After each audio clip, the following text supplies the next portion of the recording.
There's wonderful work happening in this country. But I have to say, it's happening in spite of the dominant culture of education, not because of it. It's like people are sailing into a headwind all the time.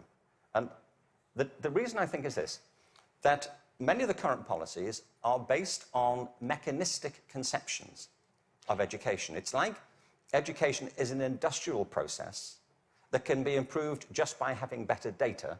And somewhere in, I think, the back of the mind of some policymakers is this idea that if we fine-tune it well enough, if we just get it right, it'll all hum along perfectly into the future. It won't, and it never did.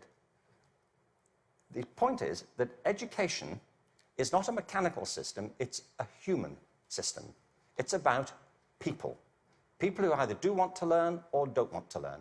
Every student who drops out of school has a reason for it, which is rooted in their own biography. They may find it boring, they may find it irrelevant, they may find that it's at odds with the life they're living outside of school. There are trends, but the stories are always unique.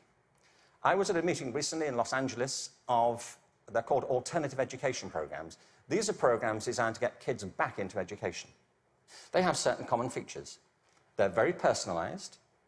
They have strong support for the teachers, close links with the community, and a broad and diverse curriculum, and often programs which involve students outside school as well as inside school. And they work. What's interesting to me is these are called alternative education. You know? And all the evidence from around the world is if we all did that, there'd be no need for the alternative.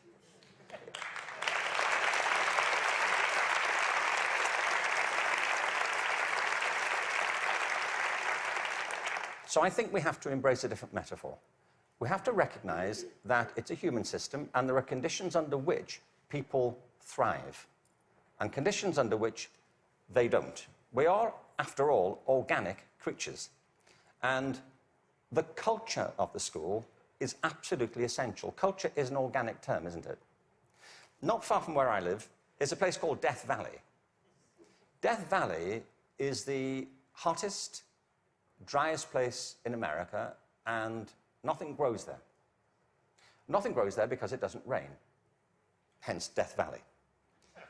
In the winter of 2004, it rained in Death Valley. 7 inches of rain fell over a very short period.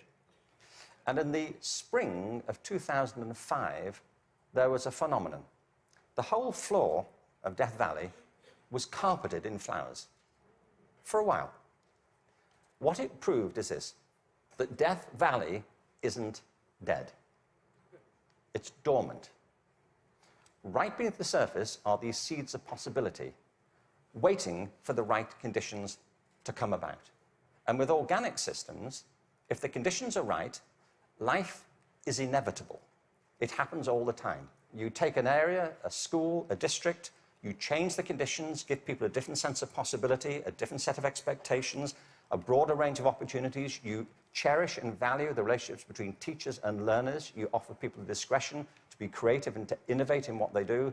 And schools that were once bereft spring to life. Great leaders know that. The real role of leadership in education, and I think it's true at the national level, the state level, at the school level, is not and should not be command and control.